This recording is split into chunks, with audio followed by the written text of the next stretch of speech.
আমার বাবা মাকে আমি বুঝলাই আসছি যে মরে গেলে আর দাবি রেখো না। তোমার আব্বু আম্মুকে কি বলছো? আমার আব্বু আম্মুকে বলছি মরে গেলে দাবি রেখো না। মরে গেলে দাবি রাখবেন এটা বলছো? তোমার আব্বু আম্মু জানে তুমি এখানে আসছো? জি। বাসা কোথায় তোমার? বাসা ঘাটার চর। ঘাটার চর। এত দূরে এখানে কিভাবে আসলে? এখানে গাড়ি দিয়ে আসছি। তুমি একাই আসছো? জি।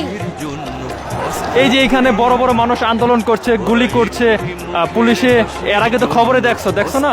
দেখছি আমার ভাইও তো গুলি খেয়ে মরছে। ভাইয়া গুলি খায় জি। এখন এই যে তুমি এখানে যে আসছো, তোমার আব্বু আম্মু চিন্তা করতেছে না? না, আমার আব্বু আম্মুকে বুঝলে আসছি।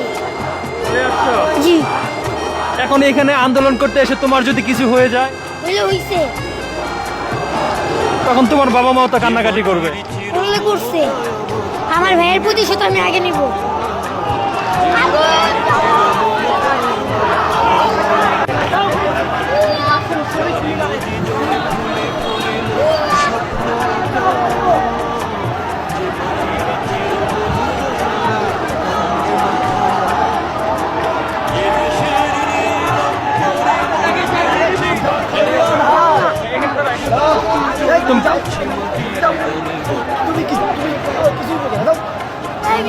যান আপনি যান। আপনি যান।